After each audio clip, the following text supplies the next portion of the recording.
It's Friday, March 10. In the headlines, $142.9 billion earmarked for the education sector. In business news, government provides incentives to boost Jamdex use. And Trinidad and Tobago is being urged to invest and expand trade in Jamaica. Regionally, Cayman Islands opens a visa office in Kingston, Jamaica. Internationally, U.S. President rolls out his budget proposal. And in sports, West Indies versus South Africa, Test 2, Day 2. This is the news on PBC Jamaica. I'm Simone Absalom Gale.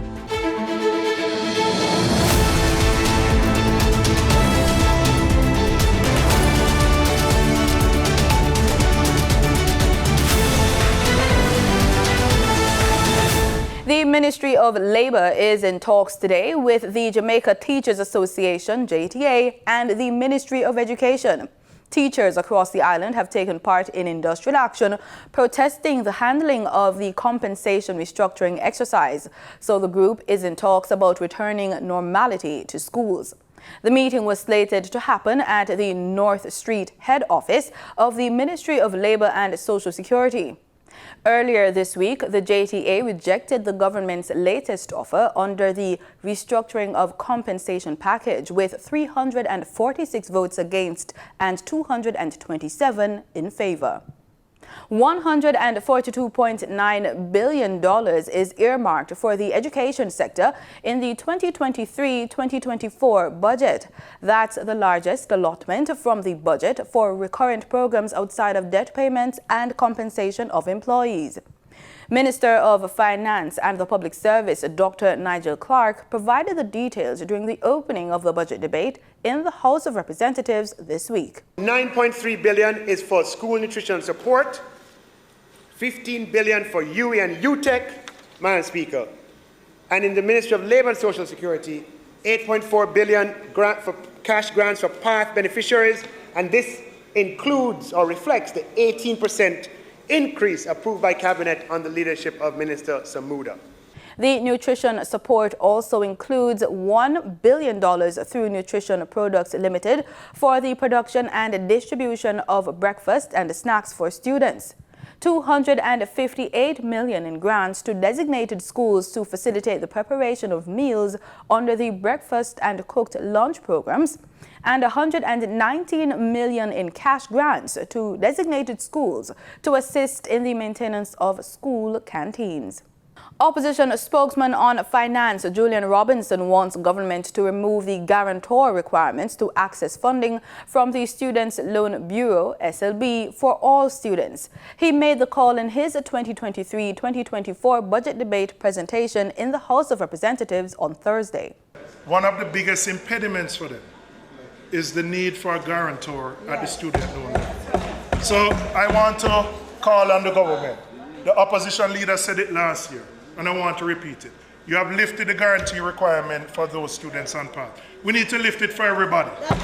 We need to lift it for all students. And I'll tell you why it's important. The students who can't get a guarantor are generally the students from the most difficult backgrounds. They can't find somebody in the family, they can't find a friend, they don't have anybody who can stand as a guarantor. So we are reinforcing that system of that inequity, because people who are a little more affluent have people who they can find as guarantors. But we need the persons who come from lower income households to get the access so that they can lift themselves. And so I'm saying, let us, you started with the PATH things, let us expand it. You should know that acting as a guarantor, you guarantee someone else's loan or mortgage by promising to repay the debt if they can't afford to. On Tuesday, Minister of Finance and the Public Service, Dr. Nigel Clark, also announced that the SLB is projected to make available an additional 4,200 grants of $60,000 for students from PATH households or households with incomes less than $1.5 million.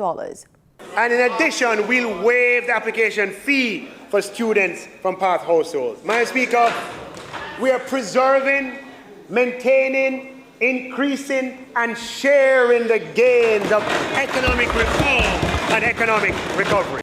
The world celebrated International Women's Day on March 8th.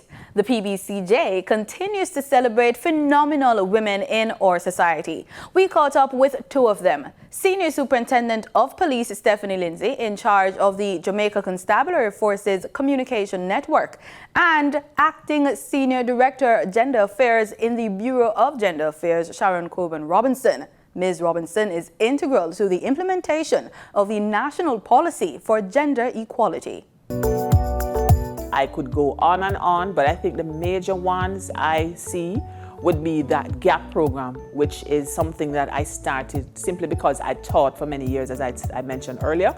And I wanted to see something that would do a sort of nexus between gender and education. And that came out of a meeting that I attended in Trinidad and Tobago. And the challenge that we got at the end of the meeting was to find something that showcased the outcomes from the meeting. And so I got together with a few of my team members who were at the meeting as well from the Ministry of Education, and we looked at how could we find something that would showcase that nice pivot between gender and education, and hence the Gender Ambassadors Program. To date, we have so many schools that are a part of it, including my alma mater, the Shorted Teachers College. Stephanie Lindsay, Senior Superintendent of Police in the Jamaica Constabulary Force. I've been a member of the Jamaica Constabulary Force for 31 years, all my life. When it comes to my job, I don't think gender. I just see myself as a police officer working in a male-dominated organization. So that within itself, you know that you have to always demonstrate that you are equally competent and sometimes even more competent. So I always say that if I was not a police officer, I would have been a successful businesswoman. I always loved business. As a child growing up, a first grandchild of my generation, I'm always doing business with my grandfather. So whether we're preparing stuff for the market, I grew up on a big farm. So it's pimento season, we are doing pimento, and he'd always give me my little portion to do whatever I want to do with it. So I would fix it up and sell. So as a child, I just find how important it was and how rewarded it was to have your own money. I love to have my own money. And one of the ways to have my own money is to ensure that I always have a source of income that's coming in. So with job and children to go to university and all of that, there's always a way to legitimately supplement my day-to-day income. The government is having another go at providing incentives for the use of Jamdex. That's the word from Finance Minister Dr. Nigel Clark. We have that story plus the usual market updates from Danita Rodney in the Business Report.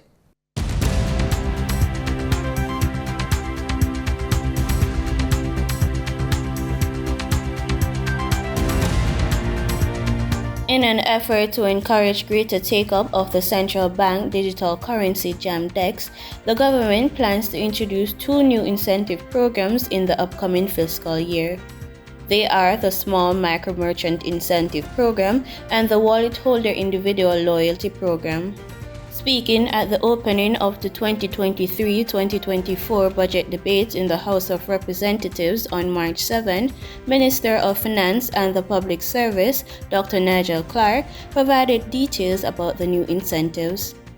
And I want to announce, Madam Speaker, that the first 10,000 merchants onboarded onto Jamdex as of 1st of April 2023 and after will receive $25,000 of Jamdex upon registration and onboarding.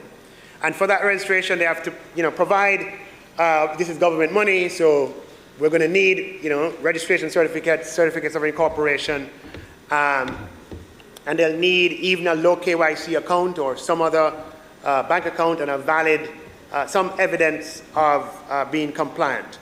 And merchants who are onboarded will also receive a Jamdex Accepted Here sticker for display at their locations. Madam Speaker, we'll also introduce a wallet loyalty program where individuals who spend using Jamdex will receive 2% cash back up to $5,000 of expenditure every month, Madam Speaker. And this is an incentive that will be offered only in 2023-24. And the idea is to encourage persons to use JAMDEX wherever the opportunity to use it is available. Now for your market updates. In foreign exchange trading for Thursday, March 9, the US dollar sold for an average of $153.62. The Canadian dollar ended trading at $112. The pound sterling traded for $182.50, and the euro sold for $165.16. In JSE trading, the JSE index declined by 1,818 points. The junior market index declined by 38 points. The combined market index declined by 2,055 points, and the All Jamaican Composite Index declined by 993 points. Overall market activity resulted from trading in 121 stocks, of which 40 advanced, 63 declined, and 18 traded firm. Stocks advanced for Access Financial Services Limited, Blue Power Group Limited, and CAC 2000 Limited. Stocks declined for 138 Student Living Jamaica Limited, 138 Student Living Jamaica Limited Variable Preference, and AMG Packaging and Paper Company Limited. Trading firm were Virgin Paints Jamaica Limited, Caribbean Cream Limited, and Consolidated Bakeries Jamaica Limited. The overall volume leaders were Wigton Wind Farm Limited ordinary shares with over 13 million units, JMMB Group Limited with over 1 million units, and Fontana Limited with over 800,000 units. In regional stocks, in Trinidad and Tobago, Calypso Macro Index Fund was the only active security posting a volume of 10 shares. On the Barbados Stock Exchange, Government of Barbados Bond Series B was the volume leader with over 17,000 shares. They were followed by West India Biscuit Company Limited with over 600 shares, and First Caribbean International Bank, which traded 56 shares. In regional business, Trinidad and Tobago is being urged to invest and expand trade in Jamaica. Jamaica launched its trade mission to Trinidad and Tobago on Thursday at the Hyatt Regency, with both countries expressing an interest to deepening relations. We're saying to our Trinidadians, partner with us in Jamaica, invest a lot more.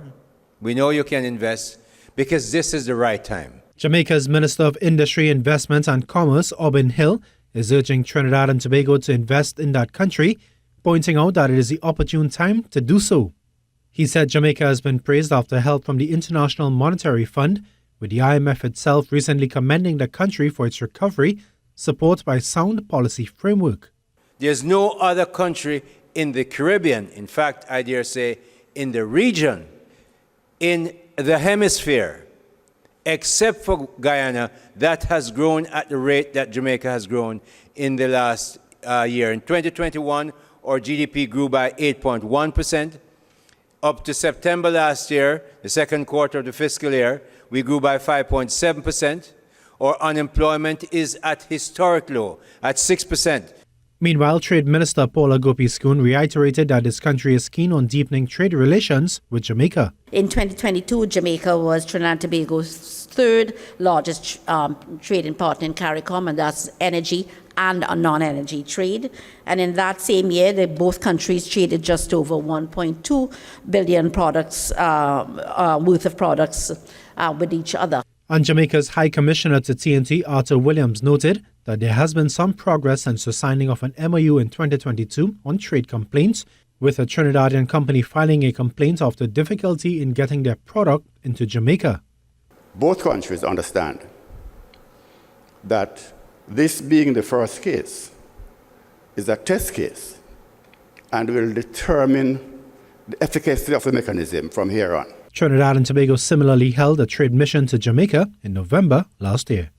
Sonolala, TTG News. In international business, Facebook parent company Meta is reportedly exploring an idea that could potentially rival Twitter. More from this Reuters report. Meta is exploring an idea which could create a direct competitor to Twitter. It could set up a standalone decentralized social network to share text updates. A Meta spokesperson said Friday they believe there is an opportunity for a separate space. They said it would allow creators and public figures to share timely updates about their interests. The news was first reported by Indian business site moneycontrol.com, which said the new app would support ActivityPub. That is the decentralized social networking protocol that powers Twitter rival Mastodon. Decentralized platforms are installed on thousands of computer servers.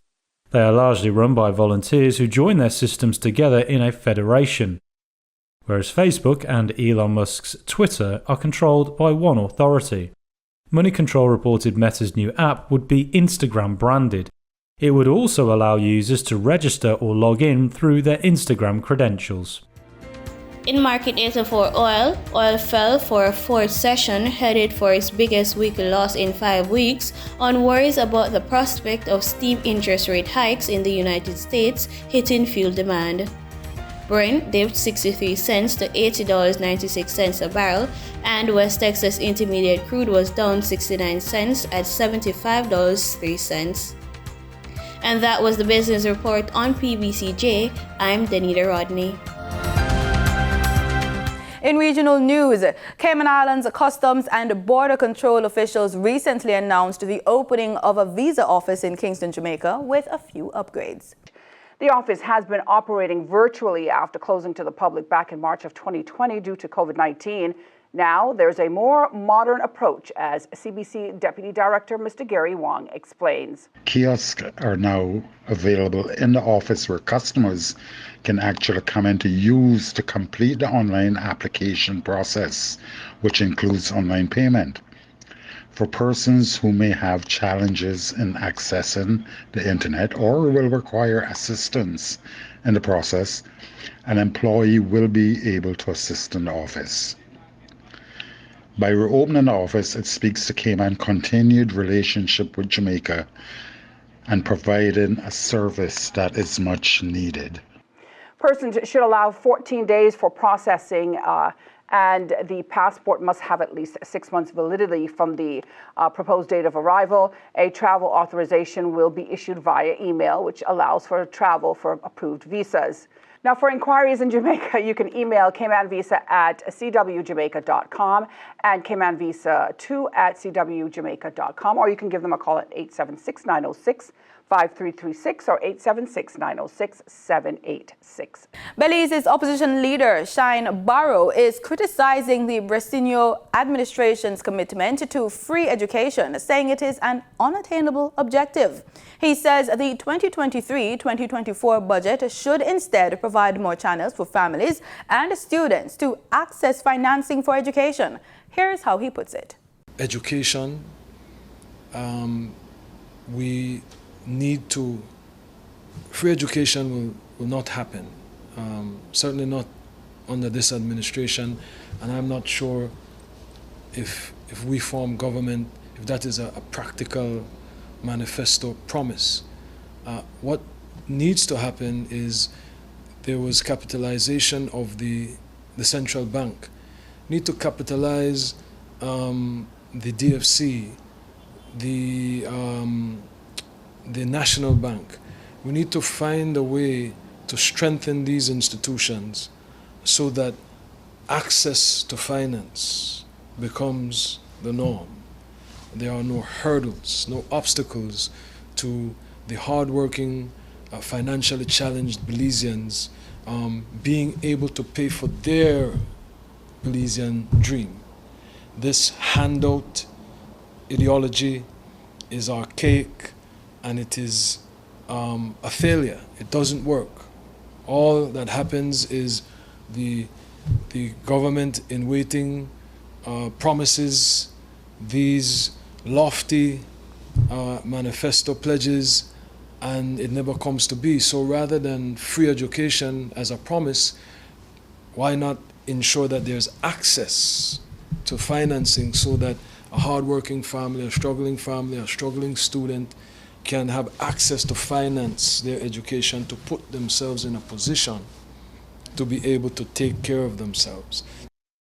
As part of investments to improve the quality of lives of women in Guyana, President Dr. Ifran Ali on Wednesday night announced that the government will provide surgeries to all women currently grappling with fibroids. We have launched a program and we're going to invest in ensuring many of the women in our country, they need surgeries for fibroids. We have made it clear at the cabinet that beginning this year, we're going to clear the entire backlog of women who require surgery in this area. And we're going to remove this issue from the healthcare system. Many women suffer. Cervical cancer. This is totally preventative if we do the testing. We're going to invest to ensure every single woman, every single girl in our country get tested. This is another commitment we are making to ensure that women are taken care of. Trinidad and Tobago's position on how technology is being utilized to advance the cause of gender equality and the empowerment of women and girls was articulated at the 67th session of the Commission of the Status of Women at the United Nations headquarters in New York. Minister in the Office of the Prime Minister with responsibility for gender and child affairs, Ayanna Webster-Roy, delivering the country statement, noted that government's initiatives are aimed at bridging the digital divide. The government of Trinidad and Tobago therefore accords high priority to the theme of the current session of the Commission. We recognize that it is essential that all women and girls are afforded the opportunity to create, access, utilize and share digital technologies, information and knowledge. The minister explained that the government has made advances in digital technology with the launch of the National Children's Registry, the creation of the National Digital Skills Program and the Literacy and Numeracy Adaptive Learning System, which was created as a web-based platform to allow students to engage in interactive, self-paced learning. The government of Trinidad and Tobago recognizes that a world in which women are equal partners and stakeholders will result in greater opportunities and growth for all, will contribute to the acceleration of the SDGs, and will redound to the benefit of all. As we advocate for women and girls, we must do so without diminishing the roles and responsibilities of men and boys in order to promote sustainable balanced development. The 67th session of the United Nations Commission on the Status of Women continues until March 17th. In international news, U.S. President Joe Biden's upcoming federal budget plan is laden with spending proposals and higher taxes on the wealthy that forms a blueprint for his expected 2024 re-election bid. Al Jazeera has the details. It's the largest budget ever for the U.S. military, but U.S. President Joe Biden says his $842 billion proposal for defense is badly needed. Let's be clear where I stand. I'll not allow the cuts, the needs of the intelligence community or our military to help keep us safe. Included in Biden's 2024 budget, unveiled on Thursday, $6 billion for Ukraine's fight against Russia, and a wish list full of promises Biden made during his last presidential campaign. Money for universal child care, reducing prescription drug costs, and making college free for lower-income Americans. But it's just the first step. The budget has to go to the U.S. Congress. It approves all government spending. And there are plenty of lawmakers who say Biden's budget is dead on arrival. Biden's latest budget proposal does nothing but confirm what we already know. He is hopelessly powerless against the woke socialist left. The biggest issue? How to pay for government programs such as Social Security and Medicare, which provide income and health care for tens of millions of American seniors. I guarantee you, I will protect Social Security and Medicare without any change. Guaranteed. Biden's solution: tax the rich. slash tax cuts for wealthy Americans championed by former President Donald Trump, and raise corporate taxes to 28%, while slapping a 25% minimum tax on the richest 1% of income earners. The White House says the proposed budget seeks to cut America's deficit by $3 trillion over 10 years. President Biden's budget, in its current form, has little chance of passing the Republican-controlled House of Representatives in Congress. But that's not Biden's only priority. He's also previewing his platform as a 2024 presidential candidate, likely to run for re-election. Kimberly Helkett, Al Jazeera, the White House. In sports, we take a look at day 2 of the Test 2 match between West Indies and South Africa. Resuming their innings on 311 for 7, the hosts were only able to add 9 runs before being bowled out for 320. The Windies bowlers were consistent once more, with Alzari Joseph and Kyle Mayers leading the way with 3 wickets each. Left-arm spinner Gudakesh Moti also had good returns of 3 for 75. The Windies needed a pleasant start, but the usually reliable Craig Brathwaite and Tejnarain Chanderpaul both fell before the 25-run mark. The wickets kept tumbling and they were outplayed at 116 for 6 when Jason Holder strapped in, playing a potent 81 not out to keep the Windies buoyant. They eventually fell to 251 all out, Gerald Coetzee topping the Proteas attack with 3 for 41. South Africa then faced 3 overs in their second innings with an overnight score of 4 without loss and an overall lead of 73. At the post-match presser, Jason Holder said his mindset going to bat in a precarious position was to secure team stability. The innings for me is a good innings, in the context of how the game was going.